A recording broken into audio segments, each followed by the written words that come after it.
хүн болгонд одоо бэрхшээл нь бас өөр байдаг. За миний одоо тухайн үед байсан бэрхшээл болохоор одоо энэ харагдаж байгаа хөлний асуудал гэж хөлний асуудал.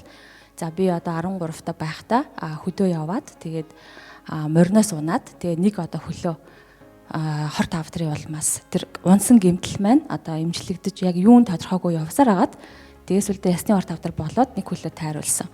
За тэгээд 13 наснасаа хойш одоо баг 20-30 жил ингээд нэг хөлгүй амьдрахад одоо маш олон бэрхшээлүүд надад тохиолдсон. За тэр миний бэрхшээл бол тэр хөлнөөс үүдэлтэйгээр өсвөр насаа ерөөсөө одоо эргээд ботход өсвөр насныхаа аз жаргалыг өсвөр насндаа туулах байсан тэр мэдрэмжүүдийг би бас авч чадаагүй том болоод баг одоо алгасцсан гэх юм уу. Найзуудтайгаа гараад зугаалдаг те гой хувцсаас өмсдөг те гойж гангалдаг. За гой үсээ одоо задгаа тавиад ч юм уу дууралдаг те эсвэл одоо ямар нэгэн байдлаар нийгмийн харилцаа бол хамгийн идэвхтэй бас болж эхэлдэг. Өөрийгөө хинбэ гэдгээ таньж эхэлдэг. За миний хувьд бол тэр зүйлүүдийг энэ одоо аюулт өвчнөөс болоод олон жил 4 жил орчим би хэмээн дээр айлгаж эмнэлэг твтэд миний бэрхшээл бол тэр үед ингээд одоо тэр өсвөр насны мэдрэгчтэй мэдрэмжүүдийг алдсан гэсэн үг. Тэгэхээр та бүгдийн дунд ч гэсэндээ би хүүхэд насаа сайн үдсэнгүй, өсвөр насндаа байх ёстой зүйлээ олж авсангүй гэж бодож байгаа хүүхдүүд бас байж магадгүй. За тэгэхээр ер нь бол юу хэлэх гээд байгаа гэхээр бид нар одоо энэ амьдрал дээр биднэрт хоёр сонголт байна л да. Нэг нь болохоор ялах, нөгөөх нь ялагдах гэдэг. За би энэ ойлголтыг өөрийнхөө жишээн дээр тайлбарлая. За юунд ялагдаад байгаа вэ гэхээр би өөрийнхөө тэр нэг хөлгүй байсан, өсвөр насндаа өөрийгөө голдог байсан тий. За жаахан охин байхдаа өөрийгөө хинж биш би одоо хин нэг намайг хөлгүй гэдгийг мэдчихгүй гэж ичдэг байсан. Энэ мэдрэмжэндээ ялагдаад өөрийнхөө давуу талыг олж хараагүй, өөрийгөө юуг одоо үзэж тулж байгаагаа туршлага болчлаа гэж олж хараагүй байдал байгаад байгаа. Энд би ялагдаа яваад байсан.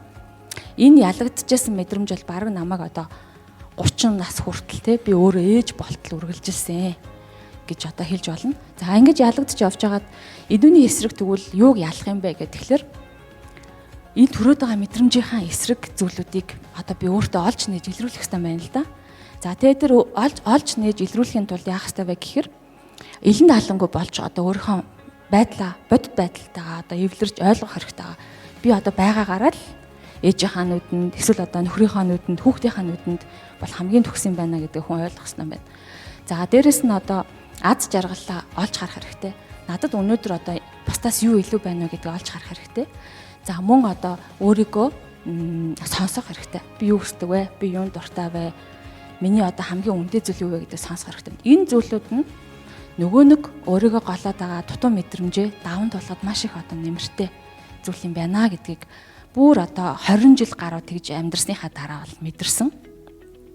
За яаж мэдэрсэн бэ гэхээр одоо энэ зурган дээр бол би хөлөө тайруулсан байгаа байхгүй юу? Тэгсэн мөртлөө ингээ хиймэл хөл өмсөд тэгээ гадуур нь бэн таврын өмдтэй. Энэ зурган дээр нэг хөлгөө юм шиг харагдаж байна уу?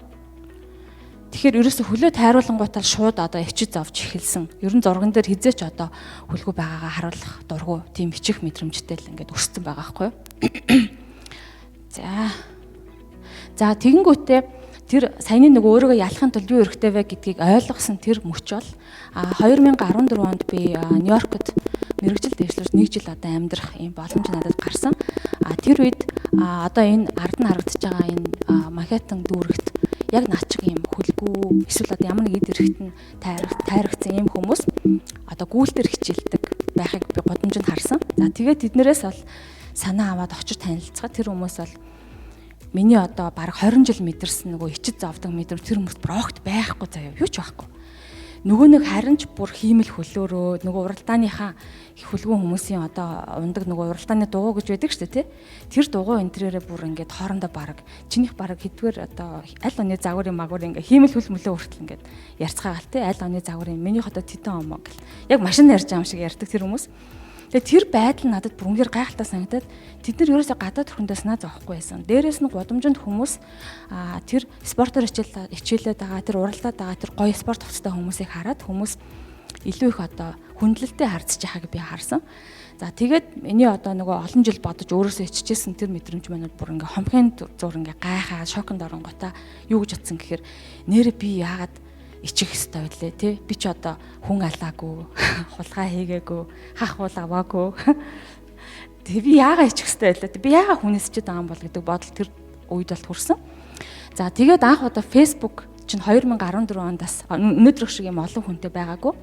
Гэхдээ Facebook бол бас нэлээд идэвчж эхэлчихсэн үе л дээ. Тэгээ Facebook дээр энэ зураг тавиад одоо энэ гүйлтийн хөл ахгүй тэр та нар цан харагдаж байна уу? Тэр нэг дахир саний видеон дээр харагдсан хөл байгаа. За ийм хөлийг нөгөө Америкт тахта хандвар болж авсныхаа дараа энэ хөлтөө зураг Facebook дээр постлсан. Тэгээ юу гэж бичсэн бэ гэхээр хүмүүс натаа гүүхүү гэж асууад постлсан. Яа тэр энэ гүйлтийн хөл би гүүмээр идэг. Тэгээд гүйлтийн групп энэ төр байдгийн болов гэдэг ингээд фэйсбүүкээр хайлтайсан чи ямар ч одоо мэдээлэл гарч ирээгүй. Тэгэхээр за юу ч байхгүй юм чи өөрөө бичигээ. Тэгээд энэ зураг постлсан чинь доор нь маш олон хүмүүс манай ажлын газар найз нөхөд маш олон хүмүүс надаас юу гэж асуусан гэж хөлөө яатсан гэж асуусан. Эсвэл хүүе чи Америк хот хөлөө гэмтээсэн юм уу? Чиний хөл яачаа вэ гэж асуусан. Тэгээ энэ асуултаас юу болгосон гэхээр би одоо өөрийгөө ийм хөлдөө юм шиг дүр хэсэгч одоо ийм олон жил би өөрийгөө болоод бусдыг хуурч нууж өөртөө ялгадж амьдсан байна гэдэг санааг тэр олон асуултуудаас ойлгосон. За ингээд энэ бодол маань болон нөгөө Америкт уулзсан хүмүүсийн маань байр байдалтай өөрийгөө одоо өөртөө байгаагаар эрхчлөөтэй амьдардаг тэр хүмүүсийг хараад яг энэ мэдрэмжээ бусдад хуваалцах хэрэгтэй байна гэж ойлгоод Монголд ирээд энэ өөрийгөө дайчилж өөртөө туслая гэдэг энэ санаагаа фэйсбүүкээр дамжуулаад хамтдаа гүйцэтгэе гэдэг групп үүсгэн байгуулсан. За тэр групп дээрээ хагас өдөр болгон зар харуулад тэгээ би өөрөө энэ нөгөө шинэ хөлөө ашиглаад жоохон шогшиж гүйдэг. Тэгээд гүүх сонирхолтой хүмүүсийг ус урьдаг ийм арга хэмжээ болсон. Энэ нь 2014 онд оны 100-жингаа болсон юм байгаа. За тэгээ анх бол одоо 7-8 хүн ирдэг байсан чинь сүүлдээ ингээл тасралтгүй постлол тасралтгүй нөгөө өөрийнхөө хиймэлэлтэд гүйж байгаа зураг хуваалцаал байсан чинь ирдэг хүмүүсийн тоо хоол сүүлдээ бараг 100 болсон тий 10 20 30 40 гэ 100 болоод нэмэгдээ явсан. Гол нь хүмүүс ирэхдээ 2-3 шалтгаанаар ирж ирсэн. Нэг хэсэг хүмүүс болохоор одоо энэ голын зурган дээр байгаа энэ охин шиг энэ охин бол гуяараа одоо протесттэй байгаа. Тэгээ оюутал хийдэг. Энэ охин шиг өөрөө одоо ямар нэгэн байдлаар эрүүл мэндийн хувьд бэрхшээлтэй над чиг ийм хүмүүс бас байсан. Гэхдээ гүйж чадахгүй мөрөл ирж хардаг. Ямар гоё юм бэ гэнгээ хардаг. Нэг хэсэг хүмүүс болохоор сайн дурын одоо оюутнууд байсан.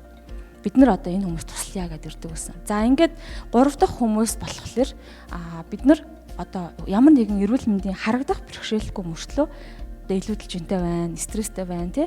Яаж одоо өөрийгөө дийлж, өөрийнхөө дотоод бухимдлаа гаргаж гүйлтээр одоо хичээлхүү гэсэн ийм 3 янзын хүмүүс бол тэр арга хэмжээнд манайд ирдэг болсон. За ингээд хамтаа гүйцэтгэх арга хэмжээгээр одоо бид нар бол яг давхарцсан тоогоор бас нэг 4-5 мянган хүнийг энэ одоо группт нэгтгээд гүйлт зохион байгуулсан. Гол санаа нь гүйлт бол биш байсан. Гол нь нөгөө хүн өөртөө хамгийн тав тухгүй байгаа зүйлээ даваад би өнөөдөр ямар харагдах бол хүмүүс намайг юу гэж бодох бол би өнөөдөр ингэ алхачвал яах вэ гэдэг мэдрэмжийг хүн спортинг одоо хийхдээ олуулаа зэрэг хийж байгаа үйлдэлээр тэр мэдрэмж бас жоохон багаар алга болдог. За ингээд тасралтгүй гүүгээд хөдлөөд алхаад ахаар нэг ямар үр шим гарах вэ гэхээр эрүүл мэндэд мэдээж гоё одоо өөрчлөлт гарна. Хоёрт сэтгэл санааны хувьд маш гоё болдог. За гуравт бас ер нь бол хүний одоо сэтгэл санаанд байдаг энэ бухимдал юм уу энэ айдас энэ одоо өөртөө ялгагдаад байгаа зүйл бол хүний өөрийн л бодолтой хамаатай болохоос бусад хүмүүс чамайг өөрийнхөө төлөө өөрчлөлтийгээд ирэх юм бол ямар гоё юм бэ ямар сайн юм бэ гэж хардаг болохоос хин ч хизэж энэ одоо гүүгэдэх ямар тэнэг юм бэ гэж харддаг юм байна гэдэг санааг бол маш олон зуун хүн бол ойлгосон гэж ер нь бодож байгаа. За тэгээд тэр хамтаа гүйцэтгэх аянд маань болохоор одоо энэ бол харааны бэрхшээлтэй залуу. Тэгээд цаатлынхын шар хандаасаа хөтөж одоо хөтөлж гүйдэг хүмүүс байгаа сайн дураар ажиллаж байсан. За тэгээд эцсийн одоо энэ ярианыхаа хамгийн гол санаа нь юу вэ гэхээр яг би гүйлт алхалтын яриа руу орчлоо тийм ээ. Гэхдээ энэ нь бол өөрийгөө одоо өөрчлөх сонирхолтой, өөрийгөө яалах сонирхолтой над чиг эрүүл мэндийн хувьд ямар нэгэн зүйлээ алдсан хүнд хэрэгтэй. Боловч нөгөө талд бас дотроо өөртөө тав тухгүй мэдрэмж авдаг залуурт сайн дураараа бусдад туслах замаар өөрийгөө ойлгох ийм одоо ажил болж хувирсан энэ гүйлтийн арга хэмжээ бол. За тэгэхээр би та бүхэнд эцсийн дүнд одоо юу хэлхийг хүсэж байна гэхээр хүн болгон ингээ сайн үзэх юм бол бэрхшээл байгаа. Миний бэрхшээл бол одоогоор бол хөлнийх байсан байна. Гэтэл зарим хүн бол бага насандаа гомдолтой тий зарим хүн болохоор одоо ч гэсэндээ нүдэн тарахгүй мөртлөө эрүүл мэндийн асуудалтай байж болно.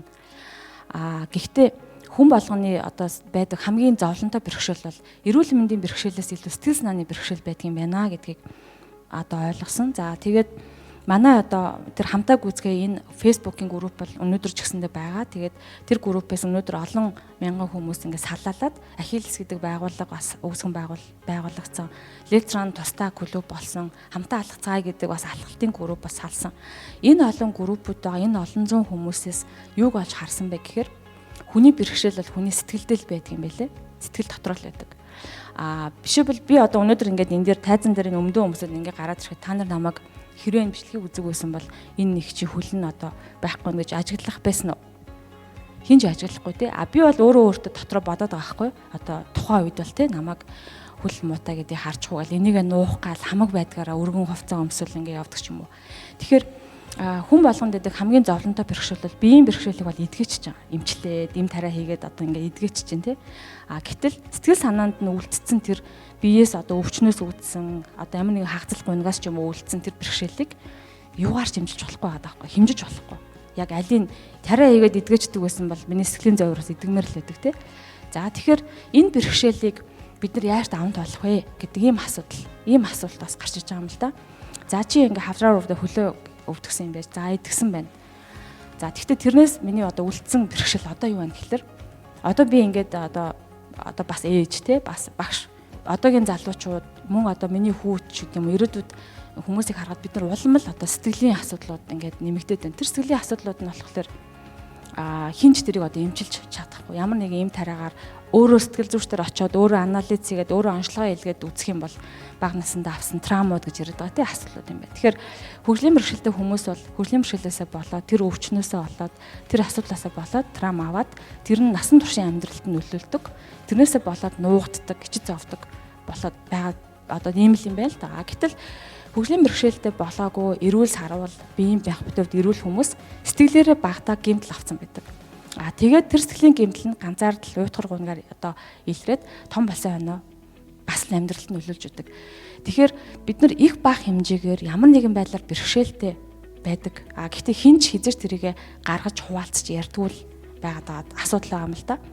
Гэтэ хаана ярих вэ? Хинд ярих вэ? Хэрхэн ярих вэ гэднээс мэдээж учиртай. Тэгэхээр өнөөдрийн одоо энэ залуучууд та бүхэн танаа үеийнхэн те одоо зэ үеийнхэн гэдэг шүү дээ. Та бүхэнд л хандаж хэлэхэд хэдий ч нэ дотогшоогоо ингээд нуудаад автсмаа. Над чиг 20 жилиг магадгүй одоо энэ мэдрэмж дотор ялагдаж бас амьдарч магадгүй. Тэгэхээр энэ он жилүүдийг бити одоо дотроо байгаа бэрхшээл зовлонгоо их баг гэхгүйгээр нууж эндээ боомлогдож ялагдаж байгаарай. Аль болохоор чиний хажууд зөв хүн, багш, нийгмийн ажилтан ярих хин нэгэн одоо зөв хүн байх юм бол хуваалцаж ярьж байгаарай. Хуваалцаж ярьж гаргаж над чиг ингэж одоо ажиллаж эхэлснээр өөр нэг хүн байгаа гэдгийг олж харна. За тэгээд чи тэрнийхээ дараа бол өөрийгөө ганцаараа биш байсан байна гэдгийг ойлгоод хамтдаа болоод ирэхээр хамтдаа гүйе гэдэг шиг тэр амьдралынхаа одоо шийдвээс асуудал хамтдаа шийдээд урагшаагаа гүйгээд явдаг ийм боломж байдаг. Миний хувьд бол сэтгэл зүйч биш те хүмүүсийн асуудлыг сонсоод одоо ингээд ярьдаг биш зөвхөн гүйлт алхалт гэдэг тэр спортыг л одоо энд ашигласан хэрэгэл юм л да. Тэгэхээр сэтгэл санааны асуудлыг шийдэхэд бол спорт, урлаг, хөгжим, дуу тий за хоол унд хийх бүх юмар одоо янз бүрийн аргыг бол энэ сэтгэл санааны асуудал шийдэхэд хэрэгжилж болдгийг. Нэгэн жишээг бол энэ гүйлтээр л одоо гүйлтийг л ашигласан л гэж одоо хэлэх гээд байгаа юм л да. За тэгэхээр та бүхэнд бол хэрвээ чам бэрхшээл одоо тохиолдож байгаа бол чи энийг юу гэж ойлгох вэ гэхээр баярлалаа. Окей, би одоо энийг яаж даван туулчаад хүмүүст ярих вэ гэдгээ бодъё гэж дандаа бод. Тэгэх юм бол чиний бэрхшээл аюу гоё юм давуу тал болоод туршлага болоод хүмүүст чи энийг яаж туулснаа хуваалцах юм байна. Би өөрөө ирээдүйд нэг өдөр ээж болно. Эсвэл аав болно те. Тэр үед би хүүхэдтэй миний хүү одоо ийм миний охин те ийм болох юм бол миний хүү ингэж давдгийг шүү гэдгийг хэлэхэд бэлтэж байгаа юм байна. Би илүү туршлагатай боллоо. Энэ бол миний хувьд те бусдаас илүү дараагийн удаа надад ийм юм болоход би ингэж шийдэх юм байна гэдэг туршлага болоод явчихж байгаа гэсэн. Тэгэхээр бэрхшээл одоо сөгдөж бууж өгвөл надад одоо ийм асуудал тохиолдлоо. За би одоо ингээд дуусчлаа. Миний амьдрал ингээд байхгүй болчлаа гэж ботхоос илүүгээр за тэгээ ямар ийм юм болтго юм байна яах вэ? Энийг би хинтээ хуваалцах уу гэж. Хэрэв хуваалцах юм байх юм бол айлхаар хуваалцаж ярилцах замаар энийхээ ард гараарай. Тэгээ та бүхэн тулгарч байгаа том жижиг ямар ч бэрхшээл чиний амьдралын одоо ирээдүйд чинь бол боломж болж ирдэг юм шүү гэдгийг бас хэлмээр байгаа. За тэгээд миний хувьд болохоор миний одоо тэр бага насандаа өсвөр насаа алгасан ч гэдэм үү те өвдсөн энэ зүйл бол бусдын хувьд бас миний туулсан 20 жилийн мэдрэмжийг арай бага туулсан байх гэж би бодож байгаа. Маш олон хөгжлийн бэрхшээлтэй залуучууд өнөөдөр бас ил гарсан. Манай Ахиллесаас одоо гишүүн байжгаад өөрийгөө илэрхийлээд ил гараад тий одоо ярьдаг болсон хүмүүс маш олон байгаа. Тэгэхээр тэд нар хэрвээ Сараа гэдэг нэг хүн өөрийгөө гарч ирж одоо илэрхийлээг байсан бол тэр хүний жилүүд бас магадгүй 20 30 жил байх гэсэн ч магадгүй. Тэгэхээр чиний бэрхшээл өөр хэн нэгний хувьд бол хуваалцсанараа цаг хугацааг товчлох бас боломжж болно шүү гэдгийг хэлье. Тэгээд амжилт хүсье, баярлалаа.